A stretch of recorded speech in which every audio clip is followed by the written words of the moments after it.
Assalamualaikum warahmatullahi wabarakatuh. Innal hamdalillah nahmaduhu wa nasta'inuhu wa nastaghfiruh wa na'udzu billahi min shururi anfusina wa sayyiati a'malina.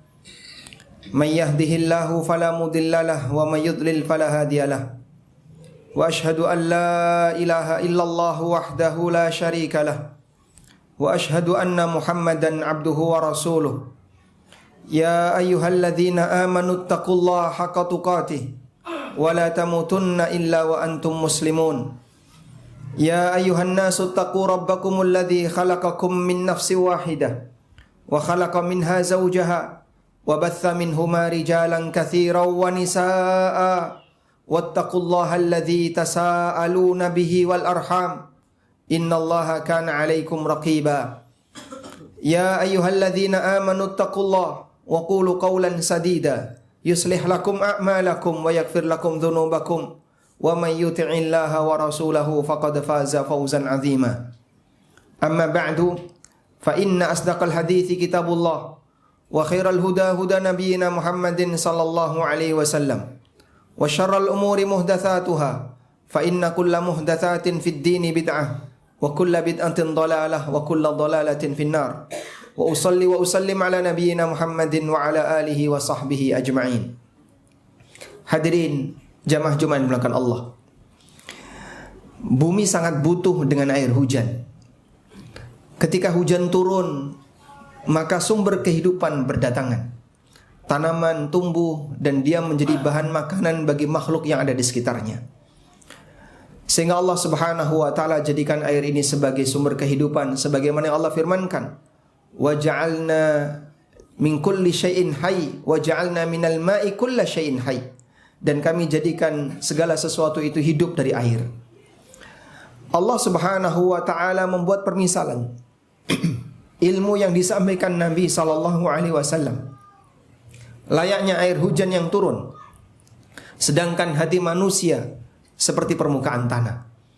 Dalam sebuah hadis yang diriwayatkan oleh Bukhari Muslim, Nabi sallallahu alaihi wasallam bersabda, "Mathalu ma ba'athani Allahu bihi minal ilmi wal huda, kamathalil ghaitsil katsir asabat ardan." Perumpamaan ilmu dan petunjuk yang Allah berikan kepadaku itu seperti hujan turun di muka bumi. Yang namanya tanah akan menjadi subur, bisa menghasilkan aneka tanaman ketika dia diairi. Maka demikian pula hati seorang hamba apabila sering dihujani dengan ilmu, dengan firman Allah dan sabda Nabi sallallahu alaihi wasallam, hati ini akan menjadi hati yang subur dan bisa menghasilkan amal saleh. Sebaliknya tanah akan gersang, tidak memberikan manfaat ketika jarang tersentuh dengan air. Maka hal yang sama akan terjadi pada hati manusia yang sama sekali tidak pernah diajak untuk mendengarkan Al-Quran dan sunnah Nabi SAW, akan menjadi hati yang mati sehingga tidak memberi manfaat bagi pemiliknya. Kita berlindung kepada Allah Subhanahu wa taala ketika Allah jadikan kita sebagai hati yang mati. Karena itulah hadirin dimakan Allah, setiap hari Jumat Allah wajibkan bagi kaum muslimin laki-laki untuk hadir Jumatan. Setidaknya kalaupun dalam waktu sepekan dia tidak punya kesempatan untuk mendengarkan kajian, dia harus dipaksa untuk mendengarkan khutbah Jumat. Allah Subhanahu wa taala berfirman, "Wa dzakir fa inna dzikra tanfa'ul mu'minin." Berikanlah peringatan, sesungguhnya peringatan itu bermanfaat bagi hamba-hamba yang beriman. Al-Quran telah mengubah dunia. Kondisi masyarakat jahiliyah yang demikian luar biasa rusaknya diubah oleh Allah Subhanahu wa taala dalam kurun waktu selama 22 tahun sekian bulan. Dan perubahan itu perubahan yang sangat drastis. Dari yang awalnya rusak, kemudian mereka menjadi pahlawan bagi umat, seperti hadirnya para sahabat. Maka siapapun punya peluang yang sama untuk jadi orang saleh, jadi orang baik, jadi manusia-manusia hebat, sepanjang dia mau mendekat kepada Al-Quran dan hadis.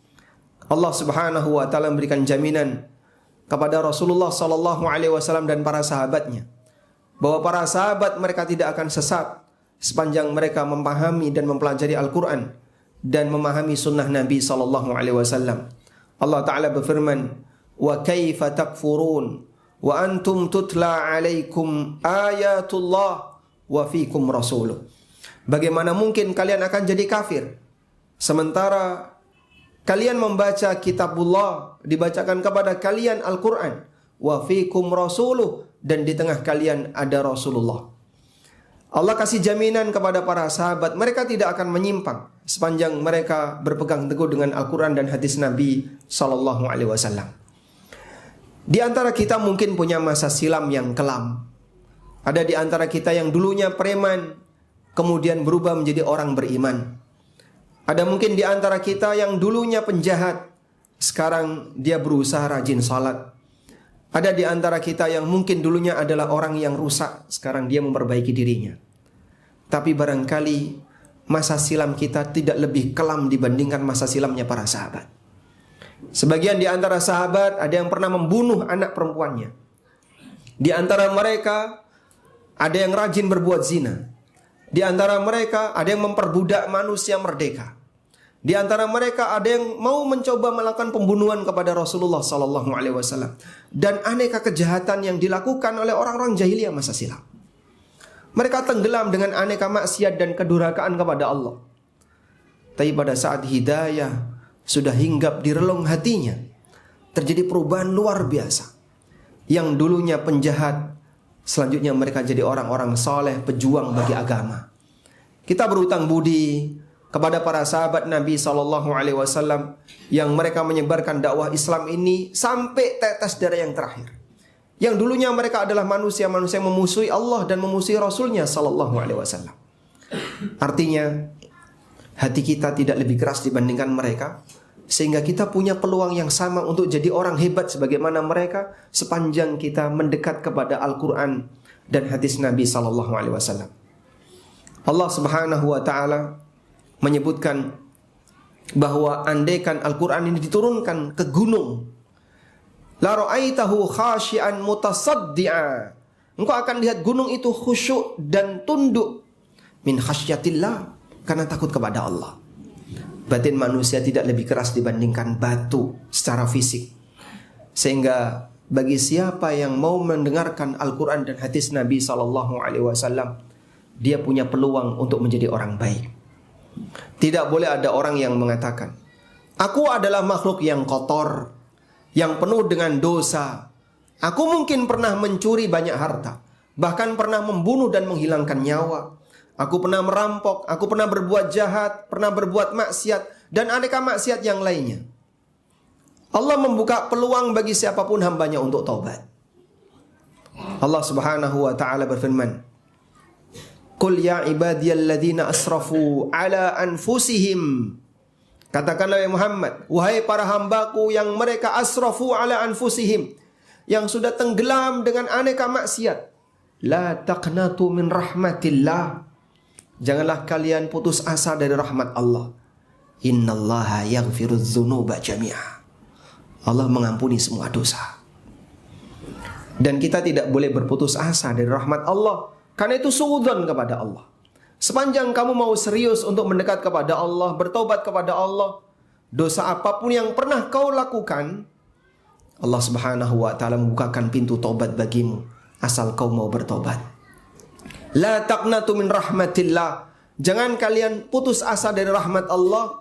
Innallaha yaghfirudz dzunuba jami'a, sesungguhnya Allah mengampuni semua bentuk dosa. Beragam dosa Allah ampuni. Bahkan sampai orang yang sujud kepada berhala, kalau dia taubat Allah bisa ampuni. Maka tidak boleh misalnya orang mengatakan, aku sudah kotor dengan dosa, masa aku pantas untuk datang ke masjid? Aku nggak layak untuk mendekat ke masjid. Aku adalah orang najis yang penuh dengan maksiat. Justru ini adalah godaan yang diberikan oleh setan agar Anda semakin jauh dari Allah. Perlu kita pahami, ketika seorang berbuat salah di hadapan Allah, dia berbuat maksiat kepada Allah, lalu dia punya rasa takut kepada Allah, kemana dia harus lari? Apakah menjauh dari Allah? Ataukah seharusnya dia semakin mendekat kepada Allah? Kalau kita takut kepada sesama manusia, manusia takut kepada manusia. Misalnya si A berbuat salah sama si B, Dan si B ini orangnya jahat, galak, orangnya kuat, punya banyak pasukan misalnya. Tapi dia kejam. Mungkin si A karena takut kepada si B dan dia pernah berbuat salah kepada si B, dia akan lari menjauh dari si B. Jangan sampai ketemu B, jangan sampai ketangkap oleh B. Makhluk kalau takut kepada makhluk yang lain, maka dia akan menghindar menjauh dari makhluk. Tapi ketika makhluk takut kepada Khalik, ainal mafar, mau lari kemana itu makhluk? Dia mau lari kemana? Kalau tidak lari mendekat kepada Allah. Maka salah besar kalau sampai ada orang yang dia merasa bahwasanya dirinya telah berbuat salah, banyak dosa, banyak maksiat. Dia sadar kalau dia salah. Kemudian dia tidak mau mendekat untuk bertaubat, tidak mau mendekat ke masjid, merasa saya sudah berlumur dengan dosa, saya kotor badannya. Kemudian dia semakin jauh dari ketaatan kepada Allah. Kau mau lari kemana? Kemanapun kau lari, Tuhanmu akan memberikan balasan yang setimpal sesuai dengan perbuatanmu. Oleh karena itulah kita diajarkan, ketika seorang hamba takut kepada Allah, maka mendekatlah kepada Allah. Dalam doa selesai salat witir, kita mengucapkan kalimat Allahumma inni a'udzu biridhaka min sakhatik wa bimu'afatika min uqubatik. Allahumma inni a'udzu biridhaka min sakhatik. Ya Allah, aku berlindung dengan ridhamu, min sakhatik, dari murkamu. Untuk berlindung dari murka Allah, kita berlindungnya kepada ridha Allah. Karena enggak mungkin kita mencari perlindungan kepada yang lain. Wa bimu'afatika min uqubatik, dan aku berlindung dengan ampunanmu ya Allah, min uqubatik, dari hukumanmu. Kalau kau pengen terhindar dari hukuman Allah, kau tidak bisa berlindung kepada siapapun. Berlindunglah kepada ampunan Allah. Wa a'udzubika minka, dan aku berlindung kepadamu ya Allah, minka, darimu. Kita berlindung kepada Allah dari Allah. Apa maknanya? Di saat seorang hamba dia takut kepada Allah, dia khawatir dihukum oleh Allah, dia merasa banyak dosa kepada Allah, kepada siapa seorang hamba ini seharusnya berlindung? Tidak ada satupun kecuali kepada Allah Subhanahu wa ta'ala. Maka seperti inilah idealnya seorang muslim. Pada saat dia memiliki banyak sekali kesalahan, seharusnya dia mendekat kepada Sang Pencipta, kepada Allah Subhanahu wa ta'ala. Karena Allah Subhanahu wa ta'ala berjanji, innallaha la yaghfiru dzunuba jami'a. Sesungguhnya Allah ta'ala mengampuni semua dosa. Namun ini harus dilalui dengan cara yang bersangkutan mau serius untuk bertobat, mau mendekat kepadanya. Bukan berharap ampunan tapi terlena dengan maksiat dan dosa. Percuma saja ketika ada orang yang tenggelam dalam maksiat tapi dia merasa yakin kalau dia diampuni. Ini orang yang tertipu.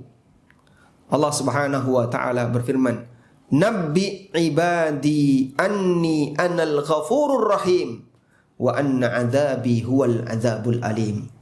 Ceritakan kepada para hambaku, anni anal ghafurur rahim, sesungguhnya aku adalah zat yang maha pengampun lagi maha penyayang. Tapi ingat, wa anna adzabi huwal adzabul alim, tapi azabku adalah azab yang menyakitkan. Sehingga di sana ada keseimbangan. Kalau kau serius mau taubat, ingin mendapatkan ampunan dari Allah, jangan lanjutkan maksiatmu, segera berhenti. Kembalilah kepada Allah Subhanahu wa ta'ala. Maka siapapun yang telah dibukakan hatinya oleh Allah untuk mengakui kesalahannya, baik kesalahan berupa meninggalkan ibadah, baik kesalahan berupa melanggar aturan Allah. Ada yang mungkin dulu banyak minum khamr, ada yang mungkin dulu rajin berbuat zina, ada yang melakukan transaksi riba, ada yang melakukan aneka pelanggaran kepada hak orang lain. Semua punya peluang taubat yang sama sepanjang Anda mau mendekat kepada Sang Pencipta. Demikian sebagai khutbah yang pertama. Aqulu qauli hadza wa astaghfirullah. Alhamdulillah. Alhamdulillahi wa kafa. Wassalatu wassalamu ala rasulil mustafa wa ala alihi wa sahbihi wa mawalah. Wa ashhadu an la ilaha illallah wahdahu la syarika lah. Wa ashhadu anna Muhammadan abduhu wa rasuluh. Ya ayyuhalladzina amanu taqullaha haqqa tuqatih wa la tamutunna illa wa antum muslimun. Hadirin jamaah Jumat dimulakan Allah. Terkadang ada orang yang dia bertahan dalam kemaksiatan disebabkan karena pengaruh lingkungan dan pengaruh komunitas. Karena itulah salah satu di antara upaya taubat yang serius adalah hijrah. Bagaimana bentuk hijrah itu? Tinggalkan semua pengaruh kejahatan. Nabi SAW pernah bercerita tentang orang yang membunuh 99 nyawa. Setelah dia menghabisi 99 nyawa, dia merasa berdosa. Dan dia takut kepada Allah. Allah Subhanahu wa taala bukakan nuraninya sehingga dia masih punya rasa takut setelah membunuh 99 nyawa. Maka dia pengen taubat. Lalu dia cari tahu informasi, kemana saya harus taubat. Diarahkan, coba kamu konsultasi sama ahli ibadah. Si A itu orang ahli ibadah. Akhirnya dia datang kepada si A, minta arahan apa yang harus dia lakukan setelah dia membunuh 99 nyawa. Si A ini bukan ahli ilmu. Dia nggak ngerti tentang aturan. Bukan orang yang belajar agama, tapi rajin ibadah. Karena dia bukan ahli ilmu, maka saat ditanya si A, jawabannya asal-asalan. Jawabannya salah. Apa dia jawab? Kalau sudah 99 nyawa, kau nggak ada pintu taubat. Sudah, nggak ada kesempatan taubat bagimu. Akhirnya orang ini emosi, kemudian dia langsung bantai si A. Sehingga genap nyawa yang dibunuh 100 manusia. Setelah dia membunuh ahli ibadah ini, penyesalannya semakin menjadi. Dia semakin pengen bertaubat kepada Allah. Akhirnya diarahkan kepada siapa saya harus konsultasi. Diarahkan kepada orang yang berilmu. Tanyakan kepada si B. Si B itu seorang ulama. Akhirnya dia datang ke tempatnya si B. Kemudian si B memberikan arahan. Allah mengampuni semua dosa. Dan tidak ada makhluk yang bisa menghalangi makhluk yang lain untuk bertaubat. Maka kau punya kesempatan untuk bertaubat, tapi ada syarat. Apa syaratnya? Kau tinggalkan kampung halamanmu, tempat tinggalmu, karena itu adalah tempat tinggal yang buruk. Kau dapat pengaruh buruk dari mereka. Pindahlah kau ke kampung C. Di kampung C, di sana ada banyak orang yang beribadah kepada Allah, orang-orang soleh di sana. Akhirnya dia pun menuruti syarat semacam ini. Dia tinggalkan kampung halamannya dan dia pindah ke kampung sebelah dengan jarak tempuh sekian. Dan belum sampai di kampung sebelah, orang ini mati. Namun kemudian amalnya diterima oleh Allah Subhanahu wa taala. Kita punya pelajaran yang berharga di sini, bahwa di antara penyebab kenapa orang itu bisa berubah jadi baik maupun jadi buruk adalah keberadaan lingkungan. Maka terkadang orang jahat karena lingkungannya, orang baik juga karena lingkungannya. Tinggal Anda punya pilihan. Anda mau pilih siapa yang akan memberikan pengaruh bagi hidup Anda, orang baik ataukah orang buruk. Nabi SAW mengatakan, Al-mar'u ala dini khalili. Manusia itu kualitas agamanya ditentukan oleh teman dekatnya. Ada ungkapan dalam bahasa Arab, as-sahibu sahib. Yang namanya teman itu bisa nyeret. Sebagaimana teman bisa nyeret orang menuju surga, teman juga bisa nyeret orang menuju neraka. Maka sangat disayangkan kalau kita salah pergaulan. Dan tolong awasi putra-putri kita, jangan sampai mereka dirusak oleh temannya. Padahal kita yang menafkahi mereka, kita yang membiayai hidup mereka, tapi ternyata isi hatinya dipengaruhi oleh orang lain, yaitu temannya.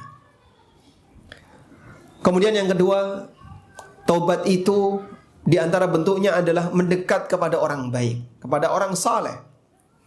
Oleh karena itulah, bagi siapa yang serius ingin melakukan perubahan pada dirinya, sudah saatnya dia tinggalkan orang yang punya pengaruh buruk dan mendekat kepada orang baik.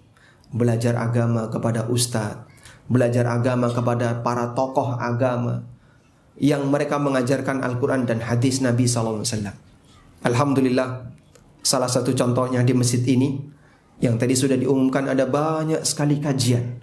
Anda punya peluang waktu yang cukup untuk datang jangan disia-siakan. Di saat itulah kita bisa mendapatkan peningkatan iman. Karena hanya di majelis ilmu, iman seorang hamba akan semakin bertambah. Kita mohon kepada Allah Subhanahu wa taala, semoga Allah melimpahkan hidayah kepada kita, dan Allah Subhanahu wa taala berikan pembimbing dan seorang guru yang baik kepada kita, agar kita bisa menjadi pribadi yang lebih sempurna, mendekat kepada Al-Quran dan sunnah Nabi SAW. Sebab inilah yang bisa mengubah orang-orang jahiliyah menjadi para sahabat yang mulia. Maka kalau kita ingin berubah jadi orang buruk menjadi orang baik, kita dekatkan diri kita kepada Al-Quran dan hadis. Allahumma salli ala Muhammad wa ala ali Muhammad kama sallaita ala Ibrahim wa ala ali Ibrahim innaka Hamidum Majid. Allahumma ighfir lil mu'minina wal mu'minat wal muslimina wal muslimat al ahya'i minhum wal amwat innaka sami'un qaribun mujibu da'awat ya qadiyal hajat. Rabbana ighfir lana wal ikhwanina alladhina sabaquna bil iman wa la taj'al fi qulubina ghillan lil ladzina amanu Rabbana innaka ra'ufur rahim. Allahumma inna nas'alukal huda wat tuqa wal afafa wal ghina. Allahumma inna nas'alukal huda was sadad. Rabbana atina fid dunya hasanah wa fil akhirati hasanah wa qina adzaban nar. Wa sallallahu ala nabiyyina Muhammadin wa ala alihi wa sahbihi wa sallam. Wa akhiru da'wana anil hamdulillahi rabbil alamin. Wa qumu ila salatikum.